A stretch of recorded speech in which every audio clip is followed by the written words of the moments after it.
আসসালামু আলাইকুম। সবাইকে স্বাগত জানাচ্ছি নতুন একটি রেসিপি দেখার জন্য। আজকে আপনাদের সাথে শেয়ার করব পারফেক্টভাবে রসুনের আচার তৈরি রেসিপি। খিচুড়ি, বিরিয়ানি কিংবা সাদা ভাতের সাথে খেতে কিন্তু অসম্ভব ভালো লাগে এই রসুনের আচার। আমাদের স্বাস্থ্যের জন্য বেশ উপকারী রসুনের আচার। চলুন দেখে নেই তৈরির পুরো প্রস্তুত প্রণালী। প্রথমে আমি আচারের মশলাটা তৈরি করে নিব। এর জন্য চুলায় একটা প্যান বসিয়ে দিয়েছি।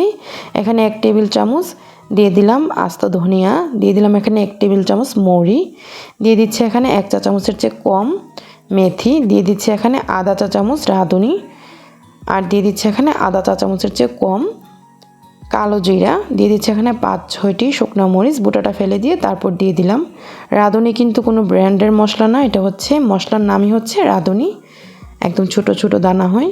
তো এখন এই সবগুলো মশলাকে চুলার আঁচটা লো আঁচে রেখে আমি ভেজে নিয়েছি খুব সুন্দর একটা ঘ্রাণ বের হওয়া পর্যন্ত। প্রায় 1 মিনিট ভেজে নেওয়ার পর চুলাটা বন্ধ করে দিয়েছি।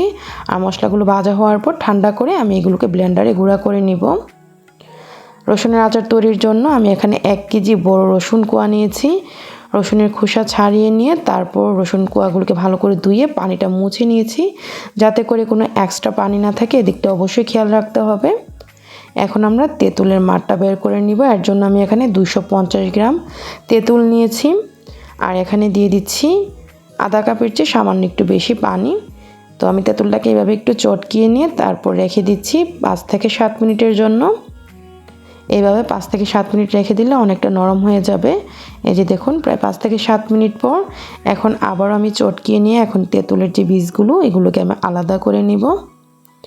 এভাবে চটকিয়ে নেওয়ার পর এই বীজগুলোকে আলাদা করে নিতে হবে, আর বীজগুলোকে আমি এভাবে আলাদা করে তারপর ফেলে দিচ্ছি। আর আমাদের এখানে তেঁতুলের মাঠটা কিন্তু তৈরি। এই যে দেখুন, তো আমরা এখন চলে যাব আচার তৈরি করার জন্য। চুলায় একটা প্যান বসিয়ে দিয়েছি। প্যানটা গরম হয়ে যাওয়ার পর দিয়ে দিলাম এখানে সরিষার তেল। আমি এখানে 1 কেজি রসুনের জন্য প্রায় 300 গ্রাম সরিষার তেল দিয়েছি। তো সরিষার তেলটা ভালো করে গরম হয়ে যাওয়ার পর দিয়ে দিচ্ছি এখানে আধা চা চামচ পাঁচফোড়ন, আস্ত পাঁচফোড়ন। তারপর দিয়ে দিলাম এখানে 7-8টি শুকনো মরিচ বুটা ফেলে দিয়ে। তো এগুলোকে আমি সামান্য একটু ভেজে নিয়েছি, একদম কালো করে কিন্তু মরিচগুলোকে ভেজে নিয়ে নিই।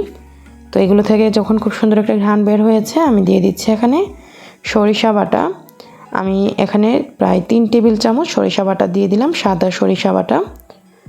সরিষা বাটাটা দিয়ে ভালো করে নেড়ে একটু ভেজে নিয়েছি। তারপর দিয়ে দিব এখানে রসুন কোয়াগুলো। বেশি সময় ভাজতে হবে না, কিছুক্ষণ ভেজে নেওয়ার পর তারপর রসুন কোয়াগুলো দিয়ে দিতে হবে। রসুন কোয়াগুলো দেওয়ার পর আমি মিনিট খানিক ভেজে নিব। চুলার আঁচটা আমি এখন মিডিয়াম টু হাইটে রেখেছি। আর এইভাবে 2 মিনিট ভেজে নেওয়ার পর দিয়ে দিচ্ছি তেঁতুলের মাড়, আমরা যে তৈরি করে রেখেছিলাম পুরো তেঁতুলের মাড়টা এখানে দিয়ে দিলাম। আর এখানে কিন্তু এক্সট্রা কোনো পানি ব্যবহার করা যাবে না। চুলার আঁচটা এই পর্যায়ে আমি ফুল আঁচে করে দিয়েছি। আর এভাবে নেড়ে অপেক্ষা করছি 5 মিনিট। 5 মিনিট পর এই যে দেখুন, ঠিক এই পর্যায়ে এসেছে। এখন দিয়ে দিব আমরা যে আচারের মশলাটা তৈরি করে রেখেছিলাম এটা। তো প্রথমে দিয়ে দিয়েছি আমি এখানে আধা কাপ চিনি আর পরিমাণ মতো লবণ, এবং আচারের মশলাটা আমি আচারের মশলা পুরোটা এখানে দিইনি, অর্ধেক দিয়ে দিলাম আর বাকি অর্ধেক পরে দিব। এখানে আমি দিয়ে দিলাম 4-5টি শুকনো মরিচ, আমি হালকা ভেজে আধা ভাঙা করে গুঁড়ো করে নিয়েছিলাম, আমি অর্ধেক দিয়ে দিলাম। আর দিয়ে দিয়েছি এখানে 1 চা চামচ হলুদ গুঁড়া। সবগুলো মশলা ভালো করে নেড়ে মিশিয়ে নিয়েছি। অপেক্ষা করছি 5 মিনিট। 5 মিনিট পর তেলটা কিন্তু একদম ভালো করে ভেসে এসেছে উপর দিয়ে। এখন দিয়ে দিব এই আচারটা বেশি দিন ভালো থাকার জন্য ভিনেগার। অনেকে প্রশ্ন করেন ভিনেগার ছাড়া আচার হবে কি না। অবশ্যই আচার হবে, কিন্তু আচারটা বেশি দিন ভালো থাকবে না, এইটুকুই। আমি এখানে 4 টেবিল চামচ ভিনেগার দিয়েছি। আপনাদের সুবিধার জন্য বোতলটা দেখিয়ে দিলাম। আপনারা যে কোনো মুদির দোকানে এই ভিনেগারটা কিনতে পাবেন।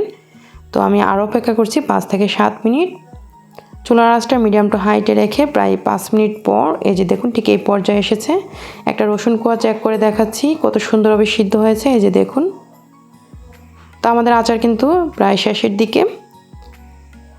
এই পর্যায়ে এখন দিয়ে দিব আমরা যে বাকি আচারের মশলাটা রেখে দিয়েছিলাম, আমরা সেই আচারের মশলাটা দিয়ে দিলাম। আর দিয়ে দিচ্ছি বাকি যে সামান্য পরিমাণে রেখে দিয়েছিলাম শুকনো মরিচ আদা ভাঙা গুঁড়ো করা, এটাও দিয়ে দিলাম। তো দেওয়ার পর ভালো করে নেড়ে আমি মিনিট খানিক চুলায় রেখে তারপর চুলাটা বন্ধ করে দিয়ে চুলা থেকে নামিয়ে নিয়েছি প্যানটাকে। আর দেখুন এখনও কিন্তু অনেক বেশি গরম রয়েছে এই আচারটা। গরম অবস্থায় কিন্তু কোনোভাবেই সংরক্ষণ করা যাবে না, প্রথমে ভালো করে ঠান্ডা করে নিতে হবে আচারটাকে। তো এর জন্য আমি একটা সার্ভিং ডিশে নিয়ে নিচ্ছি, আর এভাবে একটা ছড়ানো সার্ভিং ডিশে নিয়ে তারপর ঠান্ডা করে এয়ারটাইট কাচের বয়ামে ভরে রেখে দিব। আর নর্মাল অবস্থায় এভাবে 6 মাস ভালো থাকবে, মাঝে মধ্যে রোদ দিলে 1-2 বার হবে। তবে আপনারা যদি ফ্রিজের নর্মাল চেম্বারে রেখে দেন 1 বছর পর্যন্ত কিন্তু এই আচারটা ভালো থাকবে। চেষ্টা করেছি সহজভাবে আপনাদের সাথে রসুনের আচার তৈরি রেসিপিটি শেয়ার করতে। আশা করি রেসিপিটি আপনাদের একটু হলেও উপকারে আসবে। যদি রেসিপিটি ভালো লাগে লাইক, কমেন্ট, শেয়ার দিতে ভুলবেন না।